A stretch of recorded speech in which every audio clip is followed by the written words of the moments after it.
Perkenalkan, saya Bintang Agiola Putra dari Prodi S1 Manajemen A2 tahun 2024 dengan NIM 240414051. Halo, perkenalkan, saya Anggita Sulistiawati dari S1 Program Manajemen A2 2024. NIM saya yaitu 240414047. Halo, perkenalkan saya Sabrina Pratama Novita Inji dari Prodi S1 Manajemen 24A2 NIM 240414073. Perkenalkan, nama saya Amalia Destia Nur Aini dari S1 Prodi Manajemen di kelas A2 2024. NIM saya yaitu 240414042. Perkenalkan, nama saya Cynthia Malamedia dengan NIM 240414079 Prodi S1 Manajemen. Perkenalkan, saya Rista Octavia Ramadhani dengan NIM 240414068 Program Studi S1 Manajemen. Pengertian manajemen sumber daya manusia. Manajemen sumber daya manusia adalah suatu proses yang melibatkan perencanaan, perorganisasian, pengarahan, dan pengendalian kegiatan yang berkaitan dengan pengelolaan individu dalam suatu organisasi dan untuk menangani berbagai masalah demi mencapai tujuan yang telah ditentukan. Tujuan manajemen sumber daya manusia yaitu ada 3 macam, yaitu yang pertama, mengimplementasikan dan menjaga semua kebijakan dan prosedur SDM yang memungkinkan organisasi mampu mencapai tujuannya. Yang kedua, membantu dalam pengembangan arah keseluruhan organisasi dan strategi khususnya yang berkaitan dengan implementasi SDM. Yang ketiga, menangani berbagai krisis dan situasi sulit dalam hubungan antara pekerja untuk meyakinkan bahwa mereka tidak menghambat organisasi dalam mencapai tujuannya. Manajemen SDM yang pertama, penyediaan staf. Memastikan bahwa organisasi memiliki jumlah karyawan yang tepat dengan keahlian yang memadai. Yang kedua adalah pengembangan SDM, berfungsi untuk meningkatkan keterampilan, kemampuan kerja, dan loyalitas karyawan. Yang ketiga adalah kompensasi, memberikan balasan jasa kepada karyawan atas hasil kerja yang baik. Yang keempat adalah ketiga, keselamatan dan kesehatan kerja, menciptakan lingkungan kerja yang sehat dan aman, serta mengurangi kecelakaan kerja. Yang kelima adalah hubungan karyawan dan perburuan, meningkatkan kinerja karyawan, produktivitas. Manfaat manajemen sumber daya manusia. Manajemen sumber daya manusia memiliki manfaat yang signifikan bagi organisasi.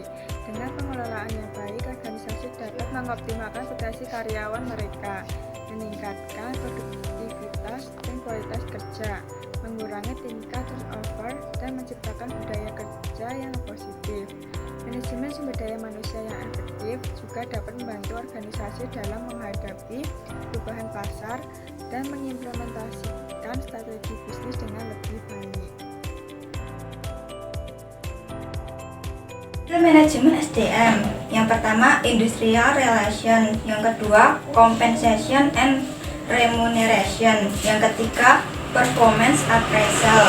Yang keempat, training and development.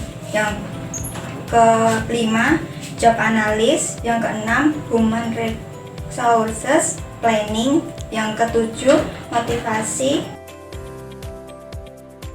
Selanjutnya, jenjang karir dalam manajemen sumber daya manusia. Yang pertama, staf SDM, yaitu posisi awal yang bertanggung jawab atas tugas-tugas administratif seperti pemrosesan data karyawan, pengarsipan dokumen, dan pemrosesan cuti.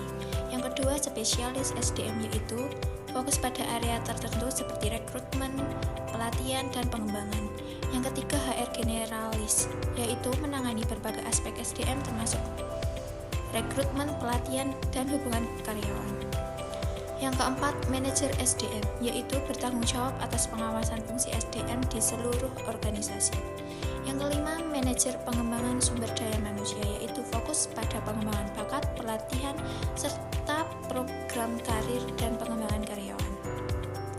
Yang keenam, direktur SDM, mengawasi strategi SDM di tingkat yang lebih tinggi, bekerja dengan eksekutif untuk menyelaraskan kebijakan SDM.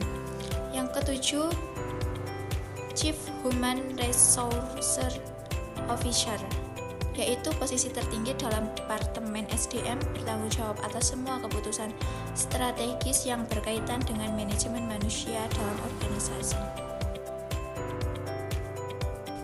Kemudian ada contoh manajemen SDM. Yang pertama, rekrutmen dan seleksi, yaitu proses mencari, menarik, dan memilih kandidat terbaik untuk posisi yang tersedia.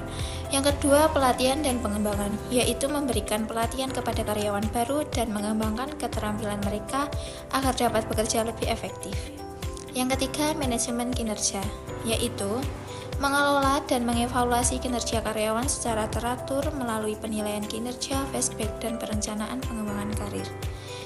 Yang keempat, kompensasi dan benefit, yaitu mengelola gaji, bonus, insentif, dan benefit lain seperti asuransi kesehatan, cuti, dan program kesejahteraan. Yang kelima, hubungan karyawan, yaitu menjaga hubungan yang harmonis antara manajemen dan karyawan. Yang keenam, kesehatan dan keselamatan kerja, yaitu memastikan lingkungan kerja yang aman dan sehat untuk karyawan. Yang ketujuh, pengelolaan talenta, yaitu identifikasi dan pengembangan karyawan berpotensi tinggi untuk posisi kepemimpinan di masa depan.